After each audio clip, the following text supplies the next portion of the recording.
கழுவினவர் செந்நீரால் என்னுள்ளம் லோரி கால்களை கழுவினவர் சோத்ரம் நீரால் உள்ளம் கழுவி தேவாரில் எனக்கு வேறென்ன வேண்டும் உயிருள்ள வரை நின் புகழ் பாட வேண்டும் பாரில் எனக்கு வேறென்ன உயிருள்ள வரை நின் புகழ் பாட வேண்டும் தூயாதி தூயவரே உமது புகழை நான் பாடுவேன் தூயாதி தூயாதி தூயவர் சோத்ரம் உமது புகழை நான் பாடுவேன் பாரில் எனக்கு வேறென்ன வேண்டும் உயிருள்ள வரை நின் புகழ் பாட சோத்ரம் பாரில் எனக்கு Jesus. வேறென்ன வேண்டும் glory உள்ள வரையில் புகழ் பாட வேண்டும்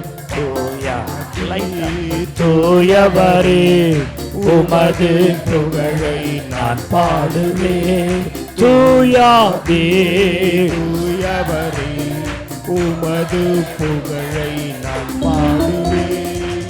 இயேசுவின் நாமத்தில் ஜெபிக்கிறோம் நல்ல பிதாவே. போன மாதம் சிலுவையில் விசுவாசி என்ற தலைப்பிலே ஒரு 4 பாயிண்ட்டை நம்ம போன சோத்திரிக்கிறோம் கர்த்தருடைய பந்தியில் நம்ம தியானித்தோம். அடுத்த கர்த்தருடைய பந்தியில் மீதம் உள்ள குறிப்பை நான் பேசுவேன்னு நான் போன மாதம் உங்களுக்கு சொல்லியிருந்தேன். அது போலவே அந்த செய்தியை நான் இங்கே தொடரும்படியாக விரும்புகிறேன். சிலுவையில் விசுவாசி என்கிற தலைப்பிலே ஆண்டவர் சிலுவையிலே அவர் சொன்ன அந்த 7 வார்த்தைகளில் சோத்திரிக்கிறோம் 4 வார்த்தைகளை நம்ம சிந்தித்தோம். ஆண்டவர் சோத்திரிக்கிறோம் மனுக்குலத்துக்காக அவர் சிலுவையில் 6 மணி நேரம் தொங்கினார். 6ஆம் நாளில் படைக்கப்பட்ட அந்த மனுஷனுக்காக சோத்திரம் 6 மணி நேரம் அவர் சிலுவையில் தொங்கினார். சோத்திரிக்கிறோம். அப்போ அந்த சிலுவையில் 6 மணி நேரம் தொங்கியிருக்கிறாரு. ஆனால் அந்த 6 மணி நேரத்தில் 7 வார்த்தையைத்தான் பேசியிருக்கிறார். சோத்திரிக்கிறோம். 6 மணி நேரத்தில் எவ்வளோ பேசலாம், ஆனால் 7 வார்த்தையைத்தான் பேசினார். ஆனால் மற்ற நேரமெல்லாம் அவர் பிதாவிடத்தில் ஜெபத்திலேயே அந்த மற்ற நேரங்களை கழித்திருப்பார் நினைக்கிறேன். எவ்வளோ வலியோடு தொங்குறார்ல சிலுவையில். ஸ்தோத்திரம் ஸ்தோத்திரம்னு சொல்லி சகிச்சிருப்பார். ஸ்தோத்திரிக்கிறோம் பிதாவேன்னு சொல்லி சொல்லி அதை சகிச்சிருப்பார்.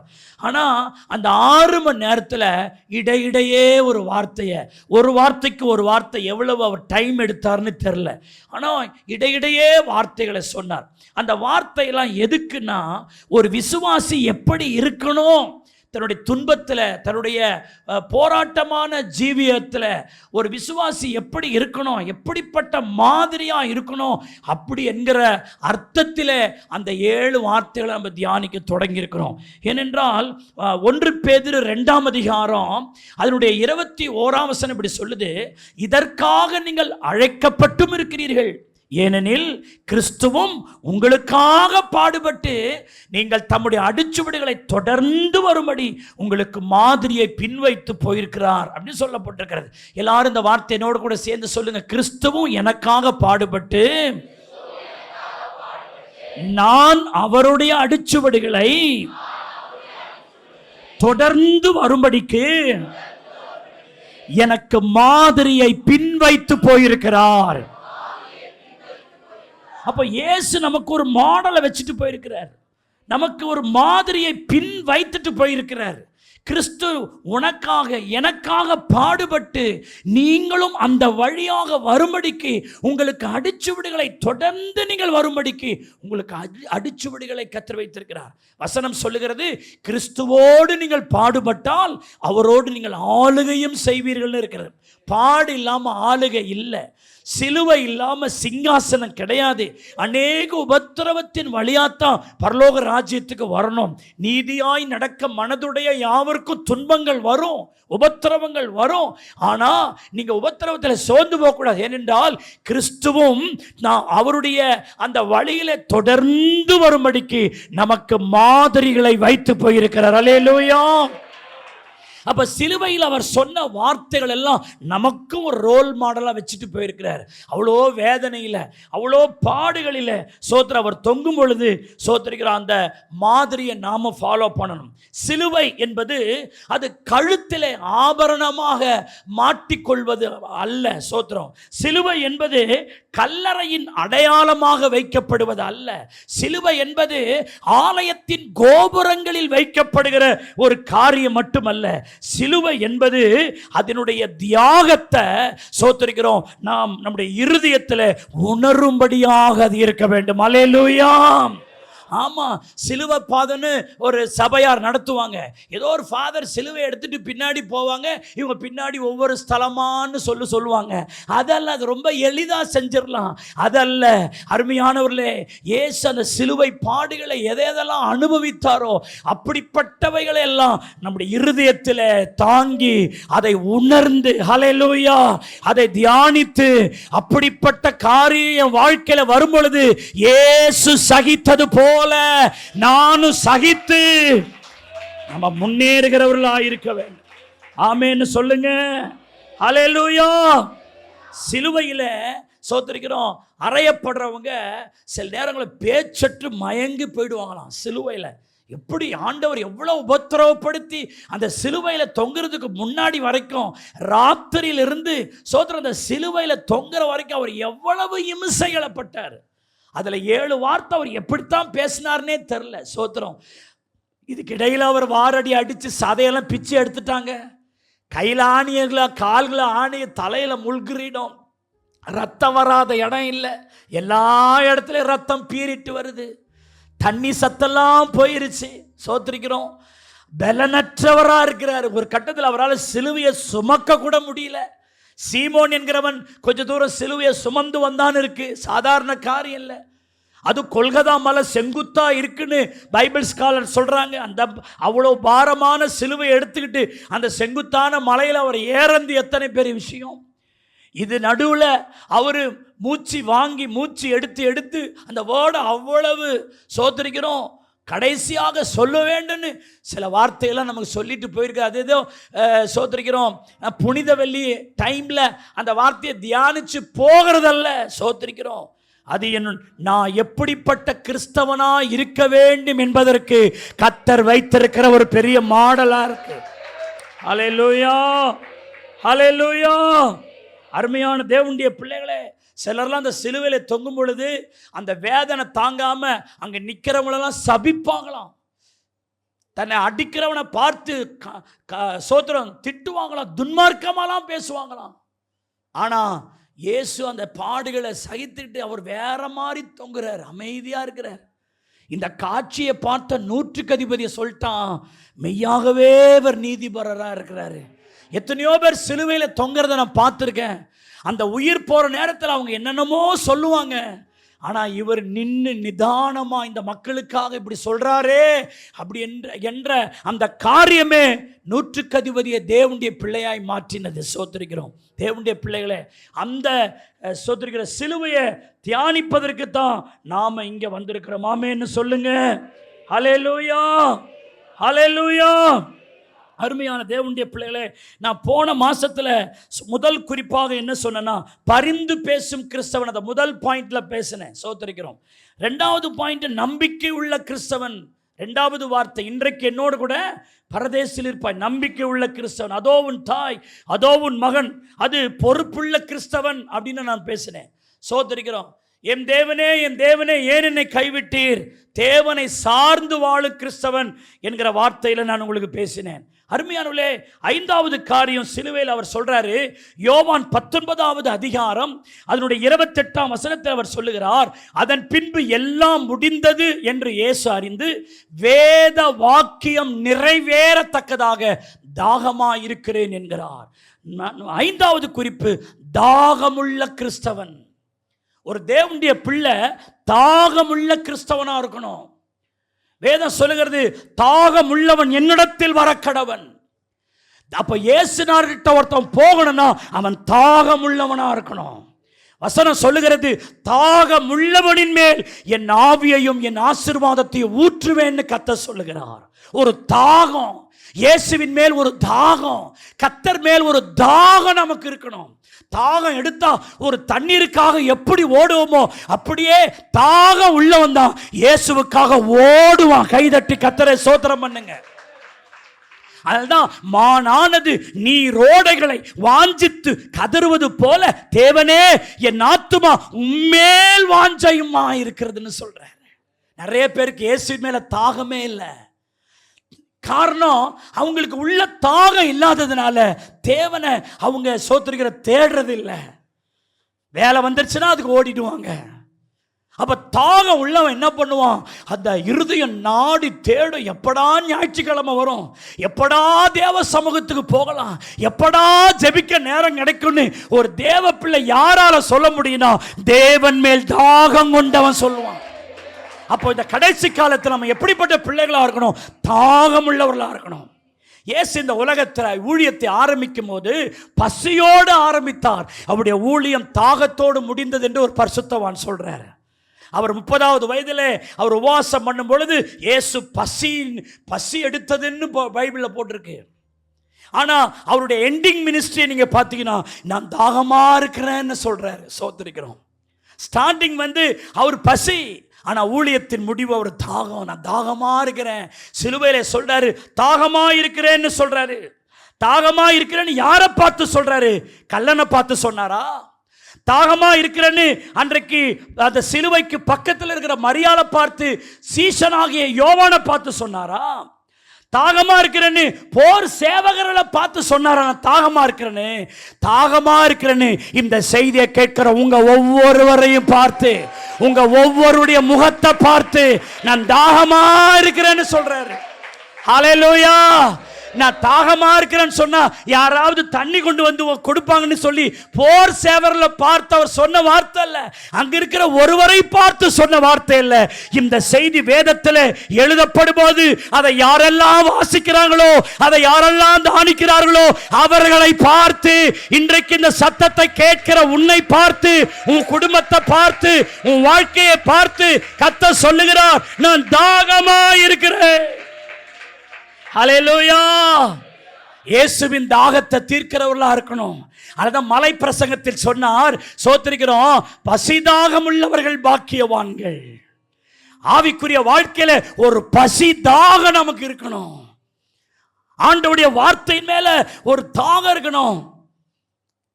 அருமையானவர்களே, சிலுவையில் அந்த 30 நாள், அந்த 40 நாள் ஃபாஸ்டிங் ஆண்டவர் எடுத்து முடிச்ச உடனே அவருக்கு பசி உண்டாயிற்று. அந்த பசியை காரணமா வச்சு கல்லுகளை அப்பமாக்கி சாப்பிடும்படி அவருக்கு ஒரு சோதனையை உண்டாக்கும்படி பிசாசு வந்தான். அப்ப இயேசு சொன்னார், மனுஷன் அப்பத்தினால் மாத்திரம் அல்ல, தேவனுடைய வாயிலிருந்து புறப்படுகிற ஒவ்வொரு வார்த்தைகளையும் பிழைப்பான் என்று சொல்லி. நம்முடைய பசியும் தாகமும் உலகத்துக்கு அடுத்தவையா இருக்கக்கூடாது, சிற்றின்பங்களுக்கு அடுத்தவைகளா இருக்கக்கூடாது, பாவத்திற்கு அடுத்தவைகளா இருக்கக்கூடாது. நிறைய பேர் பாவத்தை தண்ணீரை போல பருகுகிறார்கள். இயேசு கடைசி நாளிலே நின்று சத்தமிட்டு சொன்னார், தாகம் உள்ளவன் என்னிடத்தில் வர கடவன். தேவனுடைய பிள்ளையே, இந்த உலகம் தாகத்தை தீர்க்க முடியாது. இந்த உலகத்தின் எந்த காரியமும் தாகத்தை தீர்க்க முடியாது. இந்த உலகம் கொடுக்கிற தண்ணீர் திரும்ப திரும்ப திரும்ப திரும்ப திரும்ப உனக்கு தாகத்தை உண்டாக்கி கொண்டிருக்கும். இயேசு ஜீவ தண்ணீராய் இருக்கிறார். அவரில் ஒருவன் பானம் பண்ணுவானானால் அவன் ஒரு காலமும் தாகம் அடைவதே இல்லை. உன் தாகத்தை தீர்க்கிற ஒரே ஒருவர் அவர்தான் கர்த்தராகிய இயேசு கிறிஸ்து. இன்னைக்கு இந்த கால வேளையில, இந்த முதல் ஆராதனையில, கர்த்தருடைய பந்தியில பங்கெடுக்க வந்திருக்கிற பிரதர் சிஸ்டர், ஆண்டவர் மேல உங்களுக்கு தாகம் இன்னும் குறையாம இருக்கா? குறையாம இருக்கா? ஒருவனுக்கு பசியும் தாகமும் எடுக்கலன்னு சொன்னா அவன் கல்லறைக்கு போகிறதுக்கு நேரம் வந்துருச்சுன்னு அர்த்தம். தாகமே எடுக்க மாட்டேங்குது பாஸ்டர். சிலவெல்லாம் சொல்லுவாங்க, தாகமே எடுக்க மாட்டேங்குது. தாகம் எடுத்தா தானே தண்ணி குடிக்கிறது. தண்ணி குடிக்கணும் சிஸ்டர், பிரதர், தண்ணி குடிக்கணும், உடம்புக்கு ரொம்ப நல்லது அப்படின்னு அவங்க சொல்றாங்க. தாகமே எடுக்கல. அப்ப தாகம் எடுக்கல, இவன் தண்ணி குடிக்கலன்னா அந்த உடம்பு என்ன ஆகும்? பாழாய் போகாது. பசி எடுக்கவே இல்லை, எனக்கு பசியே எடுக்கல, எங்கிருந்து சாப்பிட்றது, பசியே எடுக்கல, எங்கிருந்து சாப்பிட்றது அப்படின்னா அந்த உடம்பு என்ன ஆகும்? அதே போல இந்த ஆத்மாவில் தாகம் எடுக்கலன்னா, இந்த ஆத்மா கர்த்தருடைய வசனத்துக்காக ஏங்கலன்னா அந்த ஆத்மா என்ன ஆகும்? அது வாடி போகும். தேவனுடைய பிள்ளைகளே, ஆரம்ப காலத்தில் இயேசுன்னா அவ்வளோ விருப்பம், ஓடி ஓடி வருவோம், பாட்டுன்னா அப்படி பாடுவோம், ஆராதனைன்னா அப்படி இருப்போம், ஊழியன்னா ஓடி ஓடி செய்வோம். இப்போ இன்ட்ரெஸ்ட் இல்லையே. சர்ச்சுக்கா போவோம், பாட்டா பாடட்டும், ஆராதனையா பண்ணட்டும், ஊழியமா அவங்க போட்டோம். ஏன் அந்த சிஸ்டர் அப்படி சொல்றாரு? ஏன் அந்த பிரதர் சொல்றாரு? ஆனா முன்னாடி அந்த சிஸ்டர் அப்படி இல்லையே, முன்னாடி அந்த பிரதர் அப்படி இல்லையே. இப்போ அந்த சிஸ்டருக்கு தாகம் இல்லை, தேவன் மேல தாகம் இல்லை, அவங்க எதின் மேலேயோ தாகமா இருக்கிறாங்க. அந்த கிணத்தண்டையில் சோத்திரிக்கிறோம், அந்த சமாரியா ஸ்திரீ வந்தா பாருங்க, குடத்தை எடுத்துட்டு வரா, சோத்திரிக்கிறோம், தண்ணி எடுக்க வரா. அருமையான தேவனுடைய பிள்ளைகளே, அந்த ஸ்திரியை பார்த்து ஆண்டவர் சொல்றாரு, உனக்கு 5 புருஷர்கள் இருந்தாங்க, அவங்கள நீ துரத்தி அனுப்பிட்ட, இப்போ ஒருத்தன் இருக்கான், அவனும் உன்னுடைய புருஷன் அல்ல. காரணம், அவ உலகத்தை ஏதோ ஒன்று எதிர்பார்க்கிறான், ஆனா அவ தாகம் என்ன செய்யவே இல்லை, தீரவே இல்லை. உலகத்துக்கு ஏற்றவைகளை அவ சோதர சாட்டிஸ்ஃபைடே ஆகல. அவ வாலிப தம்பி, வாலிப தங்கச்சி, இந்த உலகம் ஒரு நேரமும் திருப்திப்படுத்திட முடியாது. இந்த உலகத்தின் பாவம், சிற்றின்பங்கள், மோகங்கள், இச்சைகள். சோதர வாலிப தங்கச்சி, வாலிப தம்பி, இப்படி செஞ்சா நல்லா இருக்கும். எங்க அப்பா எப்ப பார்த்தாலும் பைபிள் பைபிள்ன்றாரு, சர்ச்சுன்றாரு, ஜபம் ஜபன்றாரு, போர் அடிக்குது எனக்கு. அங்கே நண்பர்கள் எப்படி இருக்கிறாங்க, இங்கே தோழிமார்கள் எப்படி இருக்கிறாங்க, ஜாலியா சினிமாவுக்கு போறாங்க, ஜாலியா உலகத்தை அனுபவிக்கிறாங்க. எனக்கு இல்லை, இந்நேரமும் ஜபம் ஜபம், சப சப, ஆராதனை ஆராதனை, பைபிள் பைபிள், ஜபம் ஜபம்னே சொல்லி அறுத்து தள்ளுறாங்க என்று சொல்லி இன்னைக்கு உனக்கு நினைக்கலாம், உலகத்தை சாலமோன் அனுபவித்தது போல எவனும் அனுபவிக்கல. அவன் உலகத்தை அப்படி குட்டிச்சான், உலகத்தில் அப்படி அனுபவிச்சான். ஆனா சாலமோனுடைய முடிவு என்ன? ஐயோ, இந்த உலகம் மாய, இந்த உலகத்தின் சிற்றின்பங்கள் மாய, இந்த உலகத்தின் காரியங்கள் எல்லாம் மாய. கண் எனக்கு சொன்னது, என் காது எனக்கு சொன்னது, என் கை கால் எனக்கு சொன்னது, என் மனம் என் மாம்சம் சொன்னது எல்லாத்தையும் அனுபவிச்ச, எல்லாம் என் மனதுக்கு சஞ்சலம், என் மனதுக்கு வேதனை, எனக்கு ஆறுதல் இல்லை. ஆனா நான் சொல்லுகிற இந்த கால வேளையிலே இயேசு ஒருவரே உன் தாகத்தை தீர்க்கிறவர், இயேசு ஒருவரே உனக்கு திருப்தியை கொடுக்கிறவர், இயேசு ஒருவரே ஜீவ தண்ணீரா இருக்கிறார். அந்த ஜீவ தண்ணீரை பருகணும். இயேசு சொன்னார், என் மாம்சத்தை புசித்து என்னுடைய இரத்தத்தை பானம் பண்ணுகிறவன் திருப்தி ஆவான், அவனுக்கு நித்திய ஜீவன் உண்டு, அவன் பிழைப்பான், கடைசி நாளில் அவனை எழுப்புவேன் என்று கர்த்தர் சொல்லுகிறார். இயேசு கிறிஸ்து கொடுக்கிற அந்த ரத்தம் இருக்குது, அதான் மெய்யான பானமா இருக்கிறது, அவருடைய சரீரம் மெய்யான போஜனமா இருக்கிறது. இந்த உலகம் கொடுக்கிற தண்ணீர், இந்த உலகம் கொடுக்கிற ஆகாரம் மெய்யானது அல்ல, இயேசு கொடுக்கிற ஒன்றுதான் மெய்யானது. அதின் மேல் தாகம் கொள்ளுங்க, அதின் மேல தாகம் கொள்ளுங்க பிரதர், அதின் மேல ஒரு தாகம் உங்களுக்கு வரட்டும். ஏசப்பா, உங்க மேல எனக்கு தாகத்தை கொடுங்க ஆண்டவரே, ஆண்டவரே, உங்க மேல கொண்ட என் தாகம் அடங்க கூடாது ஆண்டவரே. ஜெபிக்கணும்ங்கிற தாகம் எனக்கு தாங்கப்பா, வேதம் வாசிக்கணும்னு தாகம் தாங்க ஆண்டவரே, ஊழியம் செய்யணும்ன்ற தாகத்தை தாங்க ஆண்டவரே, முழங்காலில் நிற்கிற தாகத்தை எனக்கு தாங்க ஆண்டவரே, தேசத்துக்காக ஜெபிக்கிற தாகத்தை தாங்க ஆண்டவரே, பரிசுத்தத்தை வாழும்படியான ஒரு தாகத்தை எனக்கு தாங்க ஆண்டவரே. நிறைய பேர் இன்ட்ரெஸ்ட் இல்லாமே சர்ச்சுக்கு வந்து இன்ட்ரெஸ்ட் இல்லாமே சர்ச்சை விட்டு போகிறது, அம்மாவுக்காக அப்பாவுக்காக அவருடைய கட்டாயத்துக்காக சபைக்கு வருது. உண்மையிலே ஆண்டவர் மேல ஒரு தாகம் இல்லை. உனக்கு இருக்கா? ஆண்டவர் மேல தாகம் இருக்கா? இந்த வசனத்தை பாருங்க. எல்லாம் முடிந்தது என்று இயேசு அறிந்து வேத வாக்கியம் நிறைவேறத்தக்கதாக தாகமாயிருக்கிறேன் என்றார். உண்மையிலே அவருடைய சரம் தாகம்தான். ராத்திரி அவரை அரெஸ்ட் பண்ணாங்க, ராத்திரில இருந்தா அவரை ஒரு நிமிஷம் கூட நிக்க விடல. பிலாத்திங்க கூட்டிட்டு போறாங்க, ஏரோட்ட கூட்டிட்டு போறாங்க, சோத்தரிக்கிறோம். அண்ணா ஆரிய சங்கம் காய்பா அந்த இடத்துல கூட்டிட்டு போறாங்க, அடிக்கிறாங்க, உதைக்கிறாங்க. தண்ணி ஒருத்தவனும் கொடுத்ததா பைபிள் அங்க இல்லை. அவ்வளோ சரீரத்தில் அவ்வளோ பலவீனம் தான். ஆனா அவர் சொல்றாரு, வேத வாக்கியங்கள் நிறைவேறத்தக்கதாக நான் தாகமா இருக்கிறேன். அப்படியானால் இதுல நான் 3 குறிப்பு கொடுக்கிறேன். வேத வசனங்களை குறித்த ஒரு தாகம் அவருக்கு இருக்கு. வேத வாக்கியங்களை நிறைவேற்றணுமே. எல்லாரும் இந்த வார்த்தை சொல்லுங்கள், வேத வாக்கியம் நிறைவேறத்தக்கதாக. இயேசு தாகமாயிருந்தார். அப்போ நீங்க இந்த உலகத்தில் இருக்கிற நாட்களில் இந்த வேத வசனத்தை நான் நிறைவேற்றணுமேங்கிற தாகம் இருக்கணும். பைபிள் இருக்கு, அந்த வசனம் உன் வாழ்க்கையில் நிறைவேறுதா? இந்த வசனம் உன் வாழ்க்கையில் அப்ளிகேட் பண்ணப்பட்டுதா? இந்த வசனத்தை நீ நிறைவேற்றுறியா? இந்த பிரசங்கம் இப்படி இருக்கு, கர்த்தர் இப்படி சொல்றாரு, என் வாழ்க்கையில அது நிறைவேறுதா? வாலிப தங்கச்சி, வாலிப தம்பி, நிறைவேற்றுறீங்களா கர்த்தருடைய வசனத்தை? திருவசனத்தை கேட்கிறவர்களாய் மாத்திரமல்ல, அதன்படியே செய்கிறவர்களாய் மாறணுமே. அதை குறித்த ஒரு தாகம் நமக்கு இருக்கணும். ஹல்லேலூயா, ஹல்லேலூயா. நான் வேக வேகமாக சொல்கிறேன் பாருங்க. அந்த வசனங்கள்லாம் அந்த நிறைவேறுது பாருங்க. சோத்திருக்கிறோம். சிநேகிதர்களால் காட்டி கொடுக்கப்படுவது சங்கீதம் 38:11. அவருடைய வாழ்க்கையில் அது நிறைவேறுது. சிநேகிதர்களால் அவர் காட்டி கொடுக்கப்படுவார். அதை அவர் நிறைவேற்றிட்டாரு. சீஷர்கள் அவரை கைவிடுவாங்க. சங்கீதம் 31:11 அது அவருடைய வாழ்க்கையில் நிறைவேறுது. பொய்யாய் குற்றஞ்சாட்டப்படுவார். சங்கீதம் 35:11 அது அவருடைய வாழ்க்கையில் நிறைவேறுது. சில நேரம் இப்படிப்பட்டதெல்லாம் வரும். நீங்க நினைக்கிறோம் வசனம் நிறைவேறுதுன்னு போனோம், என்கிட்ட இப்படி சொல்லிட்டாங்களே, என்னை பார்த்து இப்படி சொல்லிட்டாங்களேன்னு சொல்லக்கூடாது. வசனம் நிறைவேற்றுறேன். நான் என் பேர்ல பொய்யா சொன்னா சொல்லிட்டு போட்டோம். பொய்யா சொல்லுவாங்கன்னு பைபிள் இருக்குல்ல, அது என் வாழ்க்கையில் என்ன செய்யுது? நிறைவேறுது. அவர் வாய் தரவாது நிற்பார். ஏசாயா 53:7 நிறைவேற்றினாரு. யார் யாரோ பேசின போது கூட அவர் வாயை திறக்கலையே. அவருக்கு பேச தெரியாதா? அவரை போல ஒருவனும் ஒரு காலமே பேச முடியாது. அவர் பேச்சில வல்லவர். அவர் பேசினா ஒருவரும் ஆப்போசிட் பண்ணி பேசவே முடியாது.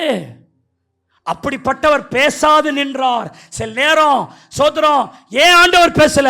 வேத வாக்கியம் நிறைவேறணும், வேத வாக்கியம் நிறைவேறணும். இது உண்மையை சொல்ற இடம் அல்ல, என்னை நிரூபிக்கிற இடம் அல்ல. வேத வாக்கியம் எனக்குள் நிறைவேற வேண்டும். அதை நான் நிறைவேற்றணும். அங்க வரணும். சும்மா வாயை திறந்து கண்ட மேனிக்கு பேசிடக்கூடாது. சிலுவையில் அறையப்படுவார். சங்கீதம் 22:16 அது அவருடைய வாழ்க்கையில நிறைவேற்ற தன்னை அர்ப்பணிக்கிறார். சிலுவையில் அறையப்படுவார். கைகளிலும் கால்களிலும் ஆணிகளை அவர் உருவ குத்துவாங்க. அது அவருடைய வாழ்க்கையில இது நிறைவேற அப்படி ஒப்பு கொடுக்கிறார். ஏளனமும் பரியாசமும் செய்யப்படுவார். சங்கீதம் 109:25 வருது தீர்க்க தரிசனமா. அந்த வேத வாக்கியத்தை அவர் அப்ளிகேட் பண்றாரு. அவரை பார்த்து எல்லாரும் காரி துப்புனாங்க. கண்ணை கட்டிட்டு கண்ணை தலையில கொட்டிட்டு உன்னை கொட்டினவன் யாருன்னு சொல்லு பார்ப்போம் அப்படின்னு சொல்றாங்க. அதெல்லாம் எவ்வளவு இன்சல்ட்டுங்க அது. சோத்திரம். அவர் கையில் ஒரு குச்சியை கொடுத்துட்டு அந்த குச்சியை மறுபடியும் பிடிங்க அவர் தலை மேலேயே அடிக்கிறது. எவ்வளவு என்னங்க இது? இதெல்லாம் உங்களுக்கு யாராவது செஞ்சா நீங்க அதை ஒத்துக்கிட்டு போவீங்களா? ஆனா இயேசு அப்பயும் அமைதியா இருக்கிறார். ஏன்னா வேத வாக்கியம் நிறைவேறுது. இப்படிலாம் இருக்குதானே, அதெல்லாம் நிறைவேற்றுறது அப்படி போகிறாரு. என்னுடைய உடையை என்று பறித்து அதன் பேரிலே சீட்டு போடுவார்கள். சங்கீதம் 22:18 அவருடைய ட்ரெஸ்ஸை கலட்டுறாங்க. அவருடைய ட்ரெஸ்ஸை கலட்டி அவர் நிர்வாணமாக்குறாங்க. Knocked Christ. ஸ்தோத்திரம். ஒரு சிவப்பான மினுக்கு வஸ்திரத்தை போடுறாங்க. அப்போ அவருடைய ட்ரெஸ்ஸை சோத்திரிக்கிற கழட்டினா அந்த உடம்பு பாருங்க, சிலுவையில் அவர் நிர்வாணமா தொங்குறாரு. எவ்வளவு பெரிய வேதனை. உன்னை நிர்வாணமாக்க கூடாது என்பதற்காக, உன் மானம் காக்கப்பட வேண்டும் என்பதற்காக, உனக்கு ஒரு ரட்சிப்பின் வஸ்திரத்தை உடுத்துவதற்காக, நீதியின் சால்வையை உனக்கு உடுத்துவதற்காக, சித்தர தையலாடைய உனக்கு தருவதற்காக, துதியின் ஆடைய உனக்கு உடுத்துவதற்காக வஸ்திரம் இல்லாம சிலுவையில தொங்குறாரு. ஹல்லேலூயா. அவருடைய உடையை சீட்டு போடுவாங்க. சின்ன பிள்ளை கூட தன் ட்ரெஸ்ஸை மற்றவருக்கு முன்னாடி கலட்ட யோசிப்பான். சின்ன குழந்தை ஒரு 4 வயசு 5 வயசு குழந்தை பாரு டக்குன்னு இப்படி மூடும் என்னமோ தோத்துறோம். ஏன்னா அந்த சென்சபிள் இருக்கு இயற்கையாகவே.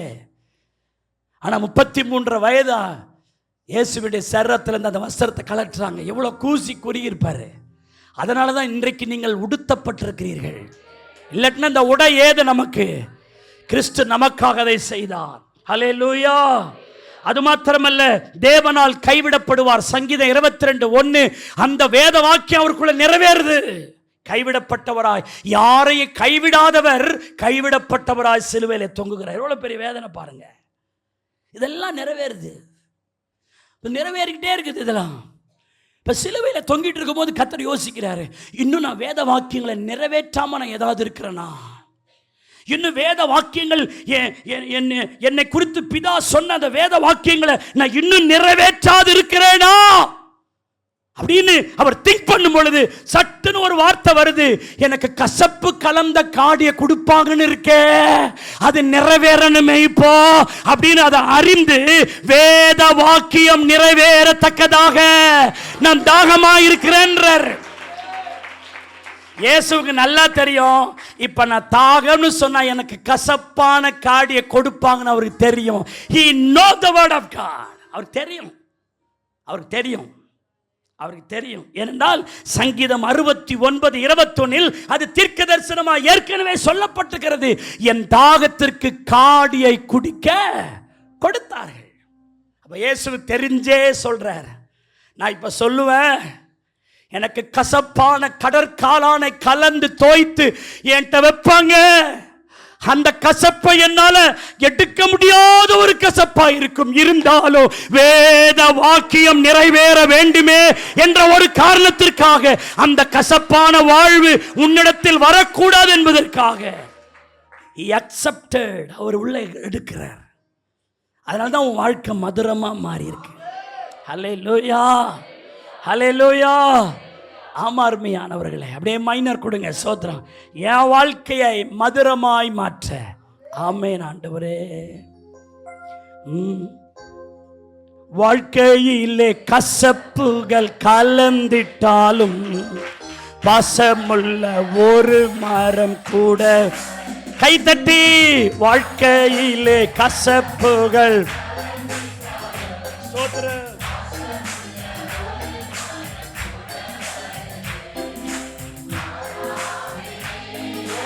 தேனாக மாற்று என் நேசர் என்னோ.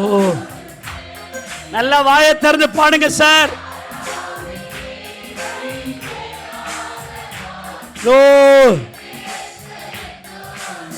இன்னொரு முறை, வாழ்க்கையிலே கசப்புகள் கலந்திட்டாலோ பாசமுள்ள ஒரு மரம் கூட. அப்பா, கலந்திட்டாலோ கூட மாறாவி நீரை தேனாக மாற்றும். லேலுயா, நீரை தேனாக மாற்றும் தேவா. தேவா, இதனால் விசேஷித்த ராஜா, அதை தினம் சோத்ரோ ராஜா.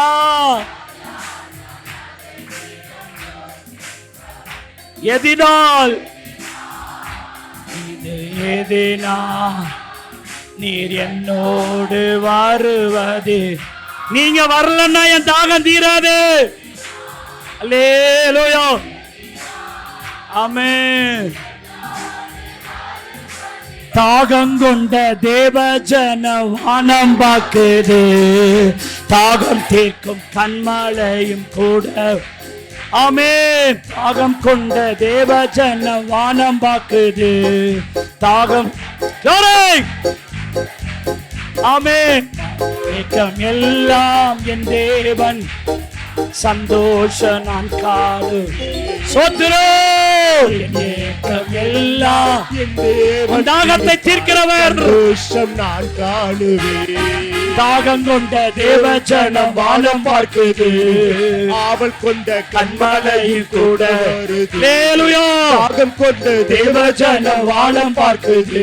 Glory, glory, glory. கண்மலையில் கூட வருது. என் ஏக்கம் எல்லாம் என் தேவன் தீர்ப்பான். சந்தோஷம் நான் ஆடுவேன்.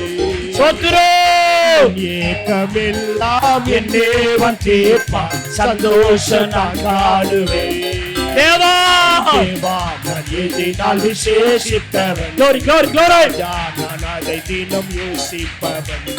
தேவா நான் எதினால் விசேஷித்தவன். சகதர பலதர பலதர. நான் அதை தினம் யோசிப்பவன். எதினால் எதினால் நீ என்னோடு வருவதினால். சோத்திரம் எதினால் என்னோடு வருவதினால். ஹல்லேலூயா. எல்லா வசனம் நிறைவேற்றிட்டே வராரு. நான் இன்னும் நிறைவேறாத வாக்கியம் உண்டா? வேத வாக்கியத்தை நான் நிறைவேற்றாம ஏதாவது விட்டுட்டேனா சக்குனு ஸ்ட்ரைக் ஆகுது. என் தாகத்திற்கு காடிய குடிக்க கொடுப்பாங்கன்னு இருந்ததே, உடனே வேத வாக்கியத்தை நிறைவேற்றணுமேங்கிறதற்காக மனசு இல்லை. அந்த அந்த கசப்பானதை கொடுக்க முடியாது. நான் உலகத்தில் அந்த மாதிரி ஒரு கசப்பை இது வரைக்கும் நம்ம பார்த்தே இருக்க மாட்டோம். சில செடியெல்லாம் இருக்குது, கசப்புனா கசப்பு 2-3 நாள் ஆனாலும் வாயை விட்டு அந்த கசப்பு போவாது. நம்ம அப்படிலாம் பார்த்துருக்குறோம். ஆனால் அந்த கசப்பு இருக்குது, கத்த ருசி பார்த்து அந்த கசப்பு இருக்கே, சோத்திரம். அதை மனதில்லாயம் அதை கொண்டு வரும்போது, ஆனால் இந்த கசப்பை நான் சாப்பிடலன்னா என் பிள்ளைகளுடைய வாழ்க்கை கசந்து போயிடுமேன்னு சொல்லி அதை ருசி பார்த்தார், உனக்காக எனக்காக. ஹல்லேலூயா. ஒரு தெரியுங்க, நம்ம தாகம்னு சொன்ன தண்ணி கொடுப்பாங்க மாட்டாங்க, காடியை தான் கொடுப்பாங்கன்னு ஒரு தெரிஞ்சே தாகம்னு சொல்றாரு. இப்போ வசனத்தை நிறைவேற்றுறதுல இதுதான் இதை தான் சிலுவையில் நமக்கு ரோல் மாடலாக வைக்கிறாரு. இந்த சத்தத்தை கேட்குற நீங்களும் நானும் வேத வாக்கியம் என் மூலமாய் நிறைவேறணும் என்பதில் தாகமாக இருக்கணும். அந்த தாகம் இந்த பூமியில இருக்கிற வரைக்கும் நமக்குள் அடங்கவே கூடாது. ஒரு ஊழியக்காரே கடைசி காலமா மரண நேரம் சமீபிக்கிறது. அப்பெல்லாம் லைட் வெல் சொல்லல, ராந்தல் விளக்குல பைபிள் அப்படியே அப்படியே இந்த முடியாத நேரத்தில் கூட திருப்பி திருப்பி பார்க்குறாரு. வேலைக்காரன் கேட்குறான், ஐயா கொஞ்சம் படுங்க ஐயா, என்ன பைபிள் அப்படி திருப்பிட்டு இருக்கீங்க? நீங்கள் ஆண்டவருக்காக செஞ்ச ஊழியம், நீங்கள் ஆண்டவருக்காக ஓடின காரியம் எவ்வளோ, கொஞ்சம் படுத்து. அப்போ அந்த ஊழியர் சொன்னாராம், நான் நிறைவேற்றாத வேத வாக்கியம் ஏதாவது இருக்கான்னு பார்க்குறேன், நான் நிறைவேற்ற முடியாதபடி விட்டு போன வசனம் ஏதாவது இருக்கான்னு நான் பார்க்குறேன்னு அந்த ஊழியர் சொன்னாராம். நம்ம எந்த அளவுக்கு தேவனுடைய வசனங்கள் உங்கள் வாழ்க்கையில் நிறைவேறுதா? நிறைவேற்றுறீங்களா? அப்படியே வாக்கியங்களை நிறைவேற்றுகிறதில் நீங்கள் தாகமாக இருக்கிறீங்களா? ரெண்டாவது சொல்கிறேன், ஆத்தும தாகம் நமக்கு இருக்கணும். ஆத்தும தாகம், ஆத்துமாக்களின் மேலே ஒரு தாகம் நமக்கு இருக்கணும். ஜான் நாக்ஸ் என்கிற ஊழியர் சொன்னார், கர்த்தாவே எனக்கு ஆத்துமாவை தாரோம், இல்லாட்டி என் ஆத்துமாவை நீங்கள் எடுத்துக்கொள்ளும். இதான் அவருடைய கதறல். எனக்கு ஆத்துமாவை தாங்க ஆண்டவரே, இல்லாட்டி என் ஆத்துமாவை எடுத்துக்கொள். என்ன தாகம் இருந்தால் அந்த ஊழியர் அப்படி ஜெபம் பண்ணுவார். ரைன்ஹார்ட் போங்க் என்கிற ஊழியர் சொல்லுகிறார், நரகம் காலியாகட்டும், பரலோகம் ஆத்துமாக்களால் நிரப்பப்படட்டும். அவர் எந்த இடத்துல பிரசங்கத்துக்கு நின்னாலும் முதல்ல அதை தான் சொல்லுவார், சோத்திரிக்கிறோம். நரகம் காலியாகட்டும், பரலோகம் ஆத்துமாக்களால் நிரப்பப்படட்டும். எனக்கு அறிவிக்கப்பட்ட அதே சுவிசேஷம் அநேகருக்கு அறிவிக்கப்பட வேண்டும், அநேகரை நான் ஆதாயப்படுத்த வேண்டும். என் உயிர் இந்த உலகத்தில் முடிக்கிறதுக்கு முன்னாக ஒரு கூட்டத்தை நான் கர்த்தருக்காக ஆயத்தப்படுத்தணும். ஒரு பழைய பாடல் உண்டு, ஆத்துமா ஒன்று ரட்சிக்காமலா வெறுங்கையாவான பரலோகத்துக்கு வருவேன், வெறுங்கையாவான பரலோகத்துக்கு வருவேன். நான் ஆத்துமாக்களோடு வரணும். மணவாட்டி சொல்லுகிறார், என்னை இழுத்துக்கொள்ளும், அப்போது உமக்கு பின் ஓடி வருவோம். நீ ஆயத்தப்படு, உன்னோடு கூடியிருக்கிற கூட்டத்தையும் கர்த்தருக்காய் ஆயத்தப்படுத்து. இந்த கடைசி காலத்தில் வாலிப தம்பி, நீ காலேஜில் படிக்கிறியா? அந்த காலேஜில் இருக்கிற பிள்ளைகளை கத்தருக்குள்ள நடத்தப்பாரு. ஒரு கம்பெனியில் வேலை செய்கிறீங்களா? அவங்கள்ட்ட பேச்சு கொடுங்க. ஒரு டல்லா இருக்கிறீங்களா? மச்சான் என்னடா டல்லா இருக்க அப்படின்னு அப்படி கேளு. அவன் பிரச்சனையை சொல்லுவான், உனக்காக நான் ஜெபிக்கிறேன்னு சொல்லு. அவன்கிட்ட கூத்தடிச்சுட்டு இருக்காத, சினிமாக்கார மாதிரி அவன்கிட்ட பேசிக்கிட்டு இருக்காத. அந்த ஆத்துமா விலையேற பெற்றது என்று அறிந்து அந்த ஆத்துமாவை கிறிஸ்துவுக்கு நேராய் நடத்தும்படி உன் இருதயமும் உள்ளமும் எண்ணமும் நிரப்பப்படணும். யாரையும் ஒரு ஆத்துமாவா பாரு. உன் ஃப்ரெண்டா, உனக்கு ஜாலி பண்றவனா, அவனோடு ஊர் சுத்துறவனா மட்டும் ஃப்ரெண்டை பார்க்காத. அவனுக்குள்ள விலையேற பெற்ற ஒரு ஆத்துமா இருக்கு, அது நரகம் போயிடக்கூடாதுன்னு பாரு. வாலிப தம்பி, உன் நேரத்தை காலத்தை வீணாக்காத. என் செய்தியில் அப்பப்ப வாலிப தம்பி வாலிப தம்பின்னு சொல்றேன். உன் காதல விழுதாதே. விழுதா? நீ என்ன நினைக்கிற? சர்ச்சில் வந்தா ஒரு ஆக்ட போடுற, உலகத்தான்ட்ட அவன் மாதிரியே சினிமாக்கார மாதிரியே மாறி நீ அவன்கிட்ட பேசுற. உன்னை குறித்து கத்தருக்கு என்ன உண்டு? 1000 பேசினாலும் அவன் ஆத்துமா மேல உனக்கு ஒரு குறி இருக்கணும். அந்த ஆத்துமா திருப்பப்படணும். சிலுவையில பாருங்க, ஒரு கல்லனை கூட கத்தர் பரலோகத்துக்கு நேரா திருப்புறாரு பாரு. ஆத்தும தாகம். அதனால தான் அவர் சொல்றாரு, ஏசாயா 53:14-11 சொல்றாரு, அவர் தமது ஆத்தும வருத்தத்தின் பலனை கண்டு திருப்தி ஆவாராம். அந்த ஆத்தும வருத்தத்தின் பலன், அவர் அந்த சிலுவையில தொங்குறது ஒரு ஆத்துமாக்கள் வரணும். நரகத்திலே தள்ளப்பட்ட ஐஸ்வர்யவானை போல நீங்களும் நானும் நம்மை சேர்ந்தவர்களும் தள்ளப்படக்கூடாது. நரகத்தில் ஒரு ஐஸ்வர்யம் என்ன சொன்னா, நான் தாகமா இருக்கிறேன்னு சொன்னான். நீ நரகத்துக்கு போயிட்டா உன் தாகத்தை தீர்க்க நரகத்தில் எந்த ஃபெசிலிட்டிஸுமே கிடையாது. நரகத்தில் என்ன இருக்குங்க? தாகம். ஆனா இந்த கிருபையின் காலத்துல உன் தாகத்தை தீர்க்கிற ஒரு ஆண்டவர் இருக்கிறாரு. பரலோகத்துல ஒரு நதி இருக்கு, ஜீவ தண்ணீர் உள்ள நதி. பளிங்கு நதி ஓரம் சுத்தர் தாகம் தீர்த்திருவார்னு பாட்டு பாடுறோமே. பரலோகத்தில் போகும் பொழுது உன் கண்ணீரை எல்லாம் துடைப்பார், உன் தாகம் எல்லாம் தீர்க்கப்படும். நரகம் தாகம் தீராத ஒரு இடம். நரகத்தில் இருக்கிறவ ஐயோ தாகமா இருக்குது தாகமா இருக்கு. நான் சொல்றேன், இந்த பூமியில வாழும் பொழுது ஆத்துமாக்களை குறிச்சு நீ தாகம் அடைஞ்சிட்டா நரகம் உனக்கு இல்ல. கையை தட்டி கத்தரை சோத்திரம் பண்ணு. உனக்கு கொடுக்கப்பட்ட இந்த நாளில் ஆத்துமாக்களை ஆதாயப்படுத்திடு. ஆத்துமாக்களை ஆதாயப்படுத்தணும் என்கிற ஒரு ஆத்தும தாகம். 3வது, தெய்வீக தாகம் உனக்கு இருக்கணும். ஒரு தெய்வீக தாகம் உனக்கு இருக்கணும். எபிரேயர் 2:10 பாருங்க.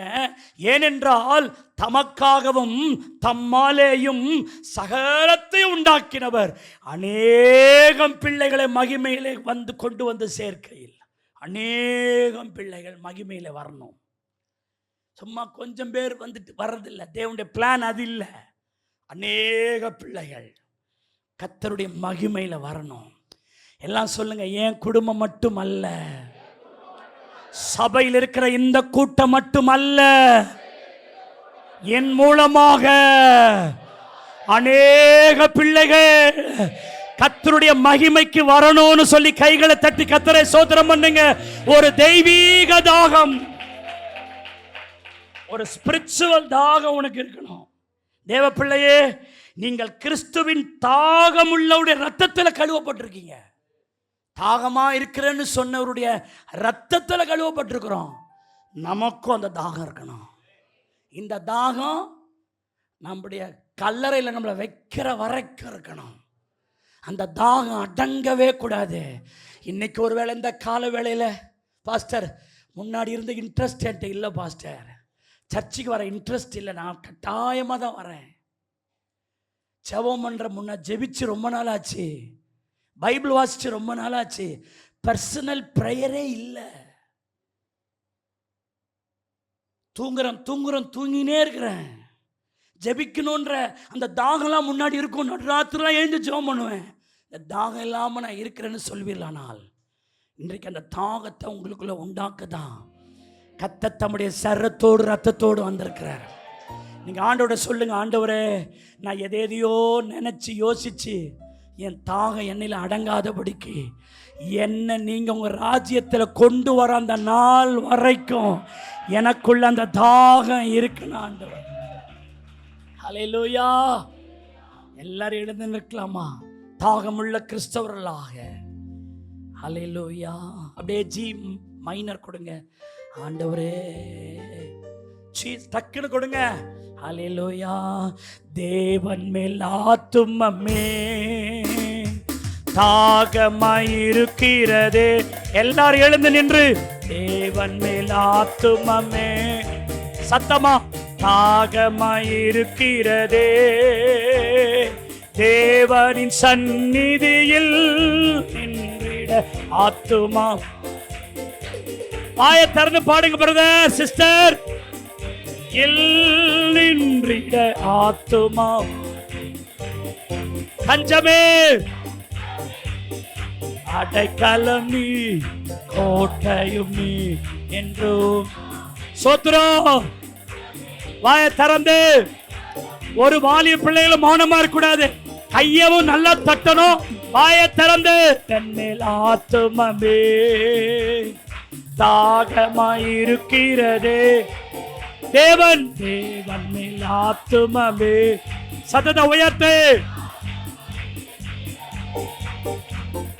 தேவனின் சந்நிதியில் நின்றிட ஆத்துமா. சகதரபதரா நின்றிட ஆத்துமா வாஞ்சிக்குதே. தஞ்சமே அடைக்கலம் நீ கோட்டையும் நீ என்றும். சகபதரா சோத்ரு சோத்ரு. யோர்தான் தேசத்திலோ ஏர்மோன் மலைகளிலோ. யோர்தான் ஏர்மோன் மலைகளிலோ சிறுமலைகள் அதில் இருந்தோ இதமும் நினைக்கின்ற. சிறுமலைகளில் இருந்தோ இதமும் நினைக்கின்ற. தஞ்சமே. Glory glory glory. வைராக்கியமா பாடுங்க. சத்தத்தை உயர்த்து. க்ளோரி. தஞ்சமே நீ. சோத்ர சோத்ர. கண்மலையான தேவா நீர் என்னை ஏன் மறந்தே.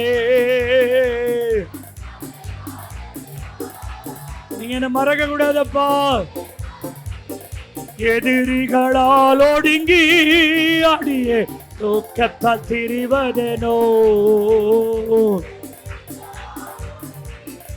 அடியே தூக்கத்தால் ஆத்துமா கலங்குவதே. நேசரை நினைத்திடுவாய் ஆத்துமா.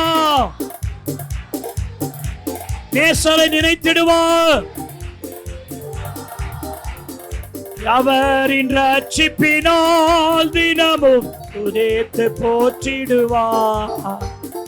அவரின் ரட்சிப்பினால் தினமும் துதித்து. தஞ்சம் நீர் தஞ்சமே. க்ளோரி க்ளோரி என்றும் க்ளோரி. சோத்ரம். தேவன் மேல் ஆத்துமமே தாகமாயிருக்கிறதே. எல்லாரும் பாடுங்க. ஆண்டவரே உங்க மேல தாகமா இருக்கிறப்பா. தேவனின் சந்நிதியில் நின்றிட ஆத்துமா வாஞ்சிக்குதே. தேவனின் சந்நிதியில் நின்றிட ஆத்துமா வாஞ்சிக்குதே. தேவன் மேல் ஆத்துமமே தாகமாயிருக்கிறதே. அல்லேலூயா. க்ளோரி.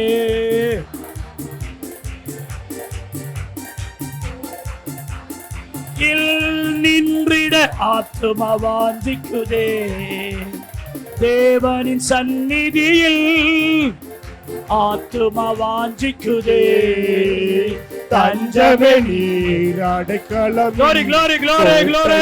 நீர் என்றும் காப்பி தஞ்சமே நீர் அடைக்கலம் நீர் கோட்டையும் நீர் என்றும் காப்பி மான்கள் நீரோடை வாஞ்சித்து கதரும் போல் தேவனே எந்த ஆத்துமாவும் உம்மையே வாஞ்சித்து கதறுதே மான்கள் மான்கள் நீரோடை வாஞ்சித்தே கதரும் போல் தேவனே ஆமென் எந்த ஆத்துமாவும் உம்மையே வாஞ்சித்தே கதறுதே தஞ்சமே தஞ்சமே நீர் அடைக்கலம் நீர் கோட்டையும் நீர் என்றும் காப்பே தஞ்சமே நீர் நீர் அடைக்கலம் நீர் கோட்டையும் நீர் என்றும் காப்பே நல்ல கைகளை தட்டி ஆண்டவரே வேத வாக்கியங்கள் நிறைவேறுவதில் தியாகம் ஆத்தும தாகம் தெய்வீக தாகம் எங்களுக்குள் உண்டாவதாக